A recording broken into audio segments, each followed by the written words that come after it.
Guys, before you make any move towards your Australian dream, you really need to hear this. Saying Australia has banned visas, students can't go anymore, PR is finished. But what's the real story behind all this? Is Australia actually banning visas in 2025? Or is something deeper happening that most people don't understand yet? Let's break it down clearly and calmly, because the truth might surprise you. So, first of all, let's clear one thing. There is no official full visa ban from Australia. The government hasn't shut the doors completely. What's really happening is a tightening of the rules, a series of policy adjustments meant to control the rising number of temporary migrants who enter the country every year.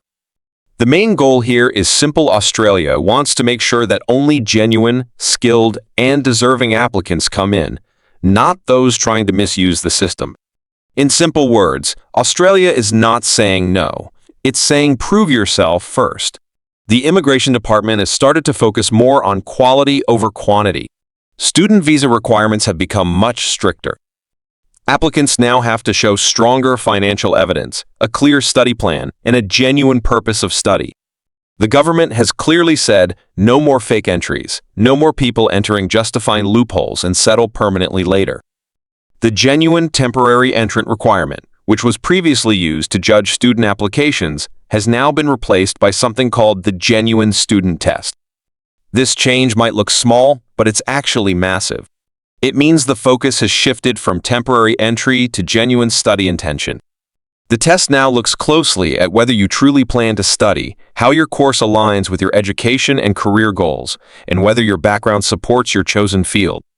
For example, if someone applies for a master's in IT, but their previous degree and work experience are in an unrelated field like arts or literature, the application might face closer scrutiny. Similarly, if a student cannot provide proof of financial stability, like bank statements or scholarship letters, this could result in a rejection under the new system. Every document now plays a critical role in proving your authenticity. So, if you're planning to apply as a student, this is not the time to take your statement of purpose lightly. That one document could make or break your application.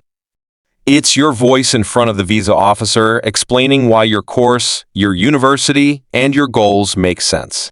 A weaker copy-pasted SOP can easily lead to rejection under the new system. Applicants are now advised to show a clear roadmap: why this country, why this institution, why this specific course, and how it links to future career plans. This level of detail can make your application much stronger and less likely to be rejected. Now, let's talk about the skilled migration programs, because this is where most of the confusion about the visa ban started. Programs like Subclass 190, state-sponsored, and 491, regional skilled, have seen temporary pauses in some Australian states. These pauses are mainly due to processing backlogs from last year's massive influx of applications. Many people who applied in late 2024 are still waiting for their invitations. Because of that, states are taking a breather, reviewing their quotas, adjusting nomination priorities, and preparing for a more balanced intake later in 2025. So yes, invitations have slowed down, and yes, some states have paused new rounds, but this is not a permanent shutdown. It's more like a system reset. The Australian government is trying to make migration more sustainable and strategic, not just open to everyone at once. Applicants who are patient and prepared have a much better chance than those who panic or try to rush their applications. It's a time to focus on quality over speed, ensuring that every document, every score, and every requirement meets the updated standards. Now here's what's trending in 2025, and this is where smart applicants will win. Australia is shifting its attention towards high-demand sectors. Healthcare, engineering, IT construction, and education-related fields are at the top of the list. If your occupation is in these areas, your chances are much better. In fact, these industries are facing serious worker shortages, so the government wants skilled people who can fill those gaps fast. For instance, nurses, IT specialists, and civil engineers are highly sought after. If your occupation falls under these high-demand categories, it's a huge advantage. You might receive invitations faster, and some states may even offer additional points under the points-based migration system. On the other hand, if your occupation is oversupplied, like certain hospitality roles or administrative positions, you might face longer processing times or reduced quotas. This is why it's critical to stay updated with the occupation lists and state nomination changes regularly. Another important update you must know about is the Skills in Demand visa, a completely new visa type that's expected to replace the old temporary skill shortage, subclass 482, visa. This new visa is designed to bring long-term stability to the workforce. Instead of hiring short-term foreign workers, Australia now wants to invite skilled professionals who can stay longer, integrate better, and eventually move toward PR. The Skills in Demand visa will have multiple pathways, including specialist streams for highly qualified professionals, core streams for essential skill workers, and entry-level streams for training or regional roles. The idea is to create a more flexible and long-lasting visa structure that benefits both the workers and the Australian economy. For applicants, this means better planning, longer employment duration, and a clearer path to permanent residency if they meet all the criteria. It's also worth noting that regional migration is becoming a bigger focus. Australia is actively promoting migration to regional areas, which often come with additional benefits, including extra points in the points test for PR applicants and potentially faster processing.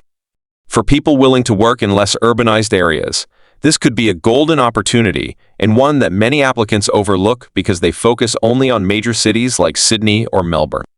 Now, let's address those rumors floating all over TikTok, YouTube, and Facebook. You've probably seen headlines like Australia bans all student visas or PR system closed until next year. The truth? Most of these are just clickbait. Yes, the rules are stricter, and yes, processing is slower, but there's no total ban. What's really happening is that Australia is becoming more selective, choosing applicants who genuinely meet their criteria and match their labor market needs. Australia is known for adjusting its migration policies frequently.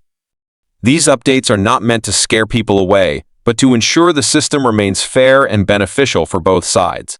The government wants skilled migrants who can contribute to the economy, not just people looking for an easy path to residency. For example, in previous years, many students applied with minimal financial proof or without clear study goals, which caused problems for both the government and applicants. These new rules help prevent that. So, what should you do if you've already applied or are planning to apply soon? Here's what smart applicants are doing right now. First, they're keeping a close eye on their IME account and checking for updates every few days. Second, they're ensuring all their documents are up to date from language test scores to employment references. Third, they're watching the occupation lists and state nomination updates regularly, especially on official websites. Additionally, applicants are seeking professional guidance to understand the nuances of new visa types, like the Skills in Demand visa, and how to maximize their points. They are also preparing alternative pathways in case their first choice is delayed or paused. This proactive approach is critical because migration trends can shift quickly, and only those who stay informed can adjust their strategy effectively. And most importantly, they're ignoring random news and rumors. Don't believe everything you see on social media or random visa groups. Most of it is speculation. Always double-check information from official sources like the Australian Department of Home Affairs or trusted immigration consultants. Following forums and social media alone can lead to unnecessary panic and misinformed decisions, which could even harm your chances. Now, let's talk about mindset. This is something a lot of people overlook. If you're serious about Australia, don't look for shortcuts. Be ready to prove your skills, education, and intentions honestly. The new immigration system rewards authenticity and preparation. If your documents are strong, your English is solid, and your purpose is clear, you still have a great chance. Applicants who take the time to understand the rules, gather strong evidence, and craft thoughtful statements of purpose are the ones who succeed, even under tighter restrictions. Finally, one of the most important things applicants should remember is timing. With temporary pauses in invitations and new rules coming into effect, submission timing can make a difference. Being ready with a complete and verified application when new invitation rounds open can significantly increase your chance of success. Those who wait passively or submit incomplete applications may face delays or even rejection. If this video helped clear your confusion, Make sure you hit the like button right now, share it with your friends who are also planning for Australia, and comment below your current visa type or application status. I read every comment, and I'll try to reply to as many as I can with updated information.